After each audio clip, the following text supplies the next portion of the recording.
This video is about how to attach the chrome strips on the body side of your Volkswagen Bug. So what I have is a 1954, and it's been through some modifications in the past. Somebody in the 90s decided that the California look would be nice, so they stripped off the vent window and they stripped off all the chrome trim on the sides. So basically, I want to replace the chrome strips. You can buy these chrome strips in either stainless or in aluminum. And I recommend aluminum because it's easier to shape it without kinking it badly, and it really looks great. So the trick is how to attach it when all of the holes have been covered up, and you don't necessarily want to drill new holes in this nicely painted new body. So that's the problem we face, and here's how we're going to solve it. First thing to do is get a nice picture of what you want to achieve. Especially interested or important is to get the lines correct. So again, with the 54, you see that the front bit of trim interfaces at the top of the hinge there, and then the side here. What we're looking at, and that's why I put those little pieces of tape there to mark where the top of the trim is going to go. Same thing here for the door.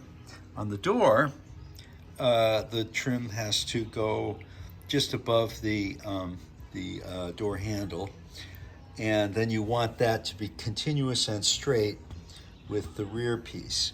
So how we do that is, again, you get another piece of tape, and it's painter's tape, so it'll peel off easy.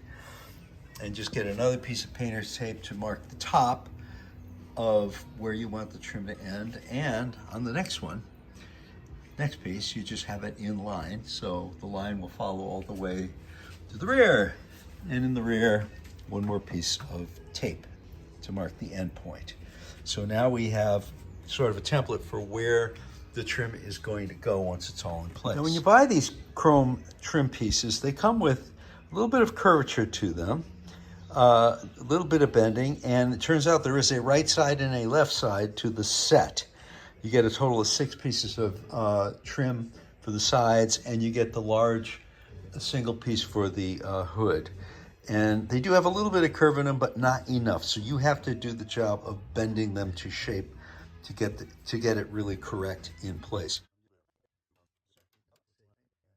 And you can see, holding it here, there is a gap. So the bit of aluminum trim is not bent properly. We are going to have to bend it by hand. To do this properly, it takes 2 hands. Again, you just lay it in to get the position right and see where the gaps are. Basically, you want to give a little bit of a bend to the whole piece of trim. So once you've got it oriented, you can take the trim in your 2 hands and start working your way along very gently, like so. Just bending little bits, not a lot. You'll see that if you pull real hard, it is going to just kind of crease.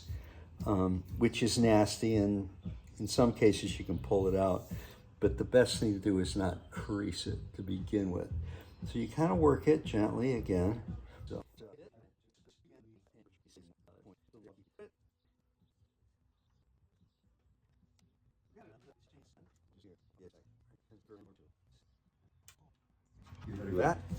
Okay, this will give you an idea of the amount of curvature that I have added to this piece.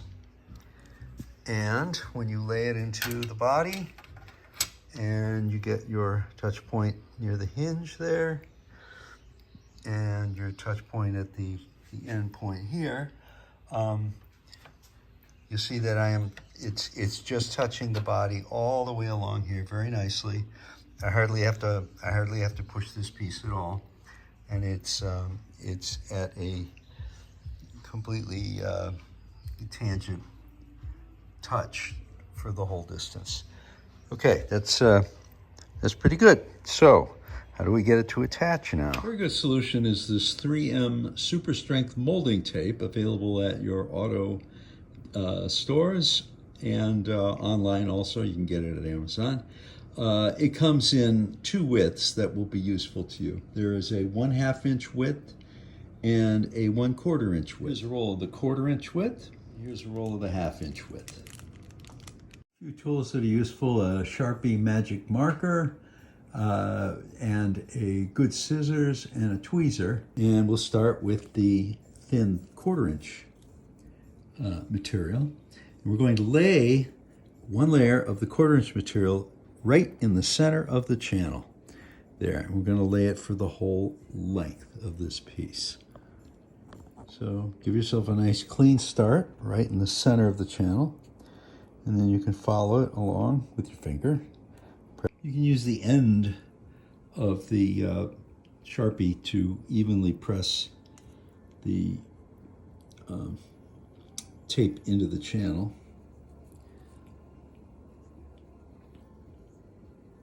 Use the tweezer to tease up the protective layer, and just remove it along the whole length. And now we are ready. Now we're ready for a second layer of the 1/4 inch. Lay it in the same track to as precisely as you can cover the first layer. Second layer is in. And again, peel back the cover tape.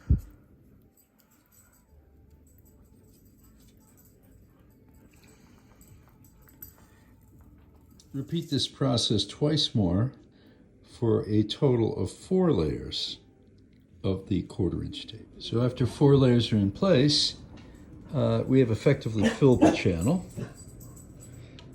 as you can see. So for the 5th and final layer, we are going to use the 1/2 inch tape. Here we've given it a nice clean start. So now we've pressed it into place with the Sharpie and gone all the way to the far end. So everything is nice and tight. And the 5th layer, as you can see, is just thick enough to come over the edge of the aluminum.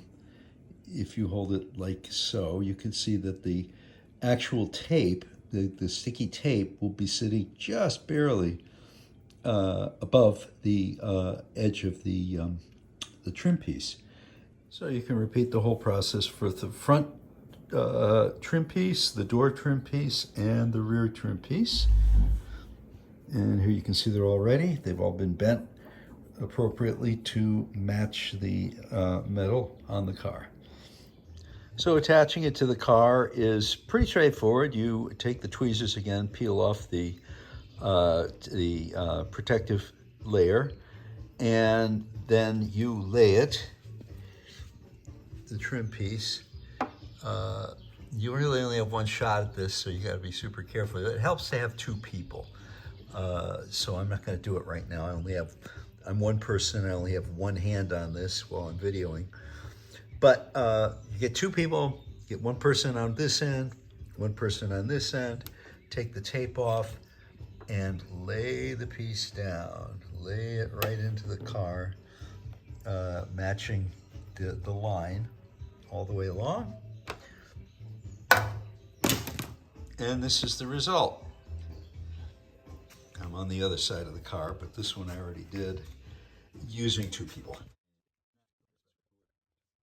Overall, a pretty nice result. That is stuck. That is going to stay. Either it heats up a little bit, even if the aluminum expands a tiny bit, which it tends to do when it's very hot out. The sticky tape, having enough thickness behind it, is able to swell and shrink a little bit itself. So it's gonna stay, and the tape is very strong.